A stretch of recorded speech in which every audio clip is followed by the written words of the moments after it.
Hello students, आज हम chapter 8 करने जा रहे हैं जो कि है हमारे पास characteristics of second order partial differential equation और कॉशीज प्रॉब्लम से रिलेटेड।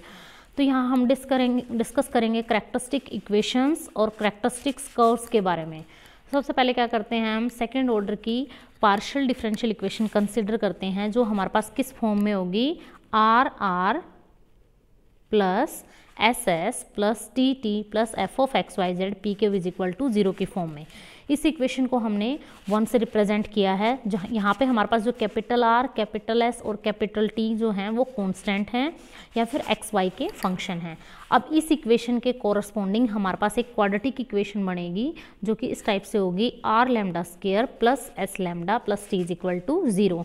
इस इक्वेशन को हमने इक्वेशन नंबर 2 से रिप्रेजेंट किया है। जब हम इक्वेशन 2 को सॉल्व करेंगे तो हमारे पास क्या आएगा, lambda is equal to minus s plus minus square root of s square minus 4rt by 2r।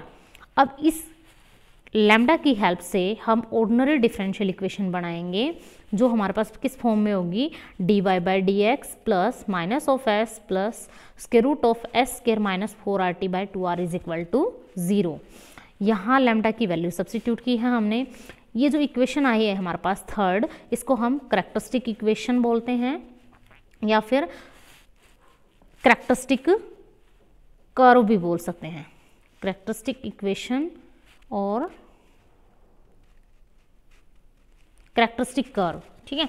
इसके बाद 3 केस, ये जो स्क्वायर रूट में जो वैल्यू है हमारे पास एस स्क्वायर माइनस 4rt, इस पे डिपेंड करेगा आगे हमारी करैक्टरिस्टिक कर्व और करैक्टरिस्टिक इक्वेशन कैसे बनेगी। तो फर्स्ट केस में हम मान लेते हैं कि एस स्क्वायर माइनस 4rt हमारा पॉजिटिव है। अगर स्क्वायर रूट के अंदर जो वैल्यू है अगर वो पॉजिटिव है, हमारी यहाँ पे जो वैल्यू है अगर ये पॉजिटिव है, तो इस केस में हमारे पास इक्वेशन क्या बनेगी, हाइपरबोलिक। जब S square minus 4rt positive होता है तो उस केस में इक्वेशन हाइपरबोलिक होती है। और इक्वेशन 2 हमारे पास 2 रूट रखेगी जो कि रियल और डिस्टिंक्ट बनेंगे, लैम्डा 1 और लैम्डा 2, ठीक है। तो इक्वेशन थर्ड के पास 2 रूट्स बनेंगे, तो करैक्टरिस्टिक इक्वेशन क्या बनेगी, dy by D x plus first root यानी लैम्डा 1 जो कि एक्स वाई का फंक्शन है and dy by D x plus lambda 2 x Y is equal to 0। ये 2 करैक्टरिस्टिक इक्वेशंस आ गई हमारे पास, करैक्टरिस्टिक कर्व्स आ गई, और इनको हम बोल सकते हैं करैक्टरिस्टिक कर्व्स या फिर करैक्टरिस्टिक इक्वेशन। जब हम इन दोनों इक्वेशंस को इंटीग्रेट करेंगे तो हमारे पास 2 real and distinct family of characteristic curves आ जाएगा। फर्स्ट को हम रिप्रेजेंट करेंगे phi of x Y is equal to C1 से, एंड सेकेंड को हम रिप्रेजेंट करेंगे psi of x Y is equal to C2 से। इसके बाद सेकेंड केस की बात करते हैं। सेकेंड केस में हम अगर हमारे पास जो वैल्यू थी इसके रूट के अंदर एस स्क्वायर माइनस 4rt, अगर ये 0 के बराबर हो जाए तो इस केस में इक्वेशन 1 पैराबोलिक हो जाएगी, और इक्वेशन 2 के पास 2 रियल और इक्वल रूट्स होंगे, यानी जो रूट्स आएंगे वो सेम होंगे। तो उन रूट्स जो लैम्डा 1 और लैम्डा 2 से रिप्रेजेंट किया था उसको हम लैम्डा मान लेते हैं। तो हमारे पास एक करैक्टरिस्टिक इक्वेशन आ जाएगी इक्वेशन थर्ड की, और हम उसको रिप्रेजेंट कर सकते हैं dy by D x plus lambda of x Y is equal to 0 से।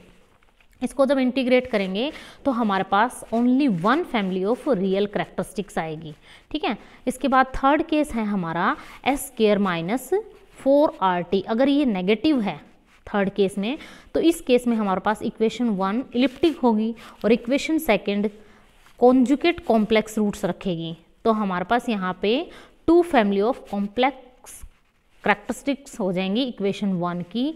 तो यहाँ कोई भी रियल करैक्टरिस्टिक इक्वेशन नहीं बनेगी, ठीक है। इसके बाद नेक्स्ट हम इससे रिलेटेड एक क्वेश्चन करते हैं जिसमें हमें फाइंड आउट करना है, find the characteristic equation and characteristic curves of curly square u by curly x square minus 2 curly square u by curly x curly y minus 8 curly square u by curly y square is equal to 0। सबसे पहले हमें characteristic equation निकालनी है, तो इसको second order की partial differential equation के साथ कंपेयर करेंगे जो हमारे पास होती है R R capital R small r plus capital S small s plus capital T small t plus F of x Y Z P के इज इक्वल टू 0 के साथ इसको कंपेयर किया तो हमारे पास यहाँ पे कैपिटल आर कितना है 1, कैपिटल एस कितना है हमारे पास यहाँ पे -2 एंड कैपिटल टी कितना होगा इस इक्वेशन के अकॉर्डिंग -8। तो हम यहाँ क्या चेक करेंगे एस स्क्वायर माइनस 4RT, वो हमारे पास कितना बना एस स्क्वायर यानी -2 का स्क्वायर -4 इंटू आर यानी कैपिटल आर यानी 1 एंड कैपिटल टी यानी -8। वैल्यू सब्सटीट्यूट की तो 4 + 32 यानी 36 आ गया और ये वैल्यू हमारी कितनी आई है पॉजिटिव। इट मीन्स इक्वेशन 1 किसको रिप्रेजेंट कर रही है हाइपरबोलिक। इक्वेशन 1 क्या होगी हमारे पास हाइपरबोलिक। अब इसके कोरस्पॉन्डिंग जो क्वाड्रेटिक इक्वेशन बनेगी हमारी r λ² plus s λ plus t is equal to 0। तो यहाँ पे कैपिटल R की वैल्यू 1 रखी, कैपिटल S की वैल्यू -2 रखी एंड T की वैल्यू -8 रखी। तो हमारे पास इक्वेशन बन गई λ² -2 λ -8 इज इक्वल टू 0। इस इक्वेशन को सोल्व किया तो हमारे पास दो फैक्टर बन गए λ+2 इंटू λ -4। ठीक है, यहाँ से दो वैल्यूज आ गई, λ इज -2 एंड λ इज 4।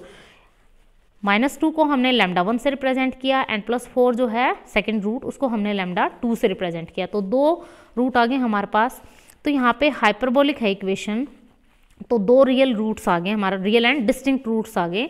तो characteristic equation are the following ordinary equation. हमारे पास इस टाइप के ऑर्डिनरी इक्वेशन बन जाएंगी dy/dx plus λ1 is equal to 0, dy/dx plus λ2 is equal to 0। तो यहाँ λ1 की वैल्यू -2 रख दी और λ2 की वैल्यू 4 रख दी। इसके बाद हम क्या कर रहे हैं, इक्वेशन को सोल्व किया, dy - 2x is equal to 0 और सेकंड इक्वेशन क्या बनेगी dy + 4x is equal to 0। First equation को जब इंटीग्रेट किया तो dy यहाँ से y हो जाएगा एंड 2dx -2x हो जाएगा, -2dx -2x and right hand side पे कॉन्स्टेंट ऑफ इंटीग्रेशन c1 आ जाएगा। इसी तरह से यहाँ पे इंटीग्रेट किया हमने तो ये हमारे पास आ गया dy से y एंड 4dx से 4x and right hand side पे कॉन्स्टेंट ऑफ इंटीग्रेशन c2। यहाँ फर्स्ट इक्वेशन बन गया हमारे पास y is equal to 2x plus c1 and second equation बन गई y is equal to -4x plus c2। ये हमारे पास कैरेक्टरिस्टिक कर्व्स होगी इक्वेशन 1 की जो रिप्रेजेंट कर रही हैं फैमिली ऑफ स्ट्रेट लाइन को। ठीक है।